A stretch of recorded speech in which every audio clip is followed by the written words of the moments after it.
नौशीन माँ हमसे कहती है कि देखो माहम, इन लोगों की इन बातों में आके बिल्कुल भी परेशान होने की ज़रूरत नहीं है। और कभी भी अपने आप को अकेला मत समझना, मैं तुम्हारे साथ हूँ। और तुम नहीं जानती कि मैं इस घर में कुछ भी कर सकती हूँ, इसलिए तुम्हें मेरा साथ ज़रूर चाहिए। लेकिन ये औरत ये नहीं जानती है कि जब इसकी शादी अगर अजमेर से हो गई तो इसको कोई पूछेगा भी नहीं। लेकिन अभी इस बात की इसको समझ नहीं आ रही। अपनी ज़िद और अना की खातिर इस कदर ये औरत लीचड़ हो चुकी है कि बस इसके दिमाग पे एक ही बात सवार है कि इस लड़की उम्मे आयशा को इस घर से बाहर निकाल दिया जाए। क्योंकि वो जानती है कि जैसे ही शादी हो जाएगी तो मैं इसको तलाक दिलवा कर यहाँ से बाहर निकाल दूंगी। लेकिन ये इसकी बहुत बड़ी गलतफहमी है। अजमीर उसको छोड़ेगा नहीं, चाहे माहम को अपना भी ले। लेकिन जी आप देखेंगे कि उम्मे आयशा साफ साफ जाकर अजमीर से कहती कि आखिर मेरे से ऐसी क्या गलती हो गई जिसकी वजह से मुझे इतनी बड़ी सज़ा मिल रही है। मैंने तो कभी किसी का बुरा नहीं चाहा है, लेकिन मेरे साथ बुरा क्यों हो रहा है? इन सब चीज़ों में मेरी क्या गलती थी? लेकिन जी आप देखेंगे कि अजमीर कहता है कि तुम्हारी किसी बात में कोई गलती नहीं थी। लेकिन बात तो ये है कि मुझे माहम पसंद है और मैं बार बार ये एक ही बात करना कोशिश कर रहा हूँ, तुम्हारी इन सब चीज़ों में कोई गलती नहीं है। लेकिन जी आप देखेंगे कि आयशा काफ़ी परेशान है और कहती है कि मुझे यहाँ से मत भेजिए, मेरा और कोई ठिकाना नहीं है। अजमीर साफ साफ कह देता है कि तुम्हें यहाँ से कोई भी नहीं भेजेगा, तुम यहीं पे रहोगी, तुम्हें परेशान होने की ज़रूरत नहीं है।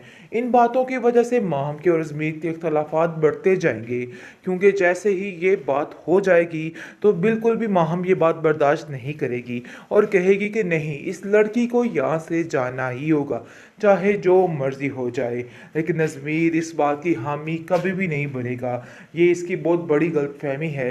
लेकिन नौशीन काफ़ी जल्दबाजी में ये रिश्ता करवाना चाहती है। दादी कहती है कि देख लेना कि ये सब कुछ तुम्हारे ऊपर ही पड़ने वाला है, तुम जो कुछ कर रही हो तुम्हें कभी सुकून नहीं मिलेगा, सब कुछ सबके सामने आ जाएगा, फिर जाकर देखना कि तुम्हारा क्या हश्र होता है। बहुत परेशानी का आलम है, बहुत परेशानी का समा है। लेकिन हिम्मत नहीं छोड़ती उम्मे आयशा और सब्र का दामन नहीं छोड़ती, सब्र के साथ ज़िंदगी गुजार है रही है। माहम।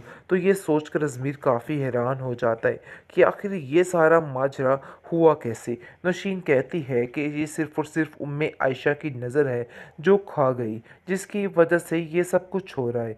बहुत परेशान रोती है और कहती है कि आखिर मैं माहम की माँ को क्या खबर सुनाऊंगी, उसने उसे मेरे हवाले किया था और हम उसकी इतनी सी हिफाजत भी नहीं कर सकते। मुझे बहुत ज़्यादा अफसोस है कि मैंने बहुत गलत किया है। बहुत परेशान है और रोने लग जाती है। जिस पर आप देखेंगे कि ज़मीर कहता है कि आप फ़िक्र मत करें, हम उसको ढूँढ ही निकालेंगे, चाहे जो मर्ज़ी हो जाए। लेकिन उम्मे आयशा सच्चे दिल से ये चीज़ की दुआ करती है कि जल्द अज़ जल्द माहम घर में पहुंच जाए और सब कुछ ठीक हो जाए, क्योंकि उसकी नीयत में इन लोगों की तरह कोई फतूर नहीं है और ये लोग अपने आप को पता नहीं क्या से क्या समझ रहे हैं। लेकिन ये सिर्फ़ और सिर्फ लड़की अल्लाह पे भरोसा रख के अपने आप को ठीक तरीके से चला रही है और इन लोगों के साथ मुखलिस होकर पेश आ रही है। लेकिन ये लोग उसके सगे कभी भी नहीं हो सकते, हमेशा उसके साथ ऐसा ही रवैया रखेंगे, क्योंकि नशीन बार बार एक ही लफ्ज़ कह रही है कि ये सारा किया धरा उम्मे आयशा का है और उम्मे आयशा ने ही ये सब कुछ किया है। मुझे उम्मे आयशा पे बिल्कुल भी कोई यकीन नहीं, सब कुछ करने वाली उम्मे आयशा है, मैं तुम्हें कभी माफ़ नहीं करूँगी। जिसको सुनकर वो कहती है कि आप बिला वजह मुझ पर चिल्ला रही हैं, हालांकि ऐसी कोई बात नहीं है और ना ही मैंने ऐसा वैसा कुछ किया है और ना ही मैं आप लोगों का बुरा चाहती हूँ। माहम उम्मी आयशा को इस बात का एहसास दिलाना चाहती है कि वो जो कुछ करना चाह रही है सरासर गलत है, इस रिश्ते में रहना बिल्कुल बेवकूफ़ी है। लेकिन आप देखेंगे कि वो भी इसको बड़ा ही करारा किस्म का जवाब देती है और कहती है कि मुझे ये सब कुछ खैरात में भी कबूल है, इसलिए मुझे तुम ये बातें ना ही सिखाओ तो बेहतर है। तुम क्या जानो कि ये सारी बातें क्या होती हैं? जिसको सुनकर वो कहती है कि देख लो, तुम्हारी अपनी मर्ज़ी है, लेकिन मैं तुम्हारे फ़ायदे के लिए ही बोल रही हूँ और तुम्हारा फ़ायदा इसी में है कि तुम यहाँ से चली जाओ और अपनी ज़िंदगी को अच्छे तरीके से शुरू कर लो। यानी कि माहम भी पूरे तरीके से घटिया बातें करना शुरू हो चुकी है, लेकिन उसकी सज़ा उसको बहुत ही जल्द मिलने वाली है, क्योंकि जैसे ही वो जाती है बाहर, वहाँ पर कुछ लोग उसको अगवा कर लेते हैं, जिसकी वजह से उसको अंदर ही अंदर एहसास होने लग जाता है कि वाक़ई में उसने जो किया है, गलत किया है और उसको ऐसा नहीं करना चाहिए था। बहरहाल अभी फ़िलहाल उसको जो कुछ करना चाह रही है, वो वही करेगी। यानी कि जैसे ही घर आएगी, तो वह आके नौशीन उसको कहेगी कि नहीं, तुम ये बातें मत सोचो कि तुम्हारे साथ गलत हुआ है।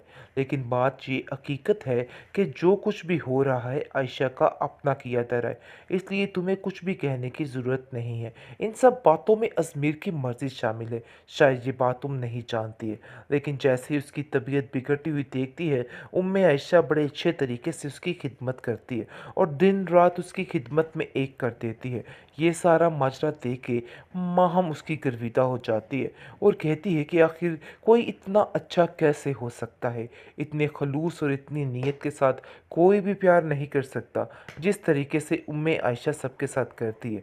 वो अपनी सास को यानी कि जो नौशीन है उसको कहती है कि देखिए आंटी, किस तरीके से मेरी उम्मे आयशा ने खिदमत की है, इस लड़की ने मेरा दिल जीत लिया है। हालांकि मैंने इसके साथ कितना बुरा किया, इसके दिल में बिल्कुल भी मैल नहीं है और वही है जो सामने है। जिसको सुनकर आप देखेंगे कि नौशीन कहती है कि तुम्हारा दिमाग ख़राब हो चुका है, तुम्हें पता ही नहीं है कि आखिर ये लड़की क्या कर रही है और क्या कर सकती है, इसलिए बिल्कुल भी उस पर यकीन मत करना, मैं तुम्हें यही मशवरा दूंगी।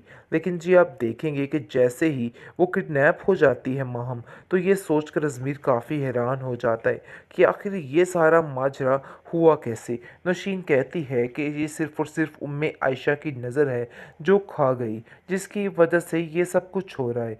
बहुत परेशान रोती है और कहती है कि आखिर मैं माहम की माँ को क्या खबर सुनाऊंगी, उसने उसे मेरे हवाले किया था और हम उसकी इतनी सी हिफाजत भी नहीं कर सकते।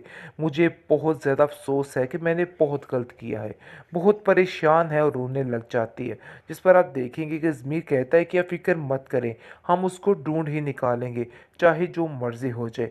लेकिन उम्मे आयशा सच्चे दिल से ये चीज़ की दुआ करती है कि जल्द अज जल्द माहम घर में पहुंच जाए और सब कुछ ठीक हो जाए, क्योंकि उसकी नीयत में इन लोगों की तरह कोई फतूर नहीं है और ये लोग अपने आप को पता नहीं क्या से क्या समझ रहे हैं। लेकिन ये सिर्फ़ और सिर्फ लड़की अल्लाह पे भरोसा रख के अपने आप को ठीक तरीके से चला रही है और इन लोगों के साथ मुखलिस होकर पेश आ रही है।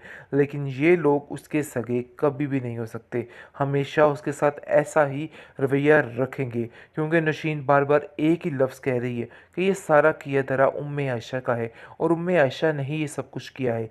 मुझे उम्मे आयशा पे बिल्कुल भी कोई यकीन नहीं, सब कुछ करने वाली उम्मे आयशा है, मैं तुम्हें कभी माफ़ नहीं करूँगी। जिसको सुनकर वो कहती है कि आप बिला वजह मुझ पर चिल्ला रही हैं, हालांकि ऐसी कोई बात नहीं है और ना ही मैंने ऐसा वैसा कुछ किया है और ना ही मैं आप लोगों का बुरा चाहती हूँ।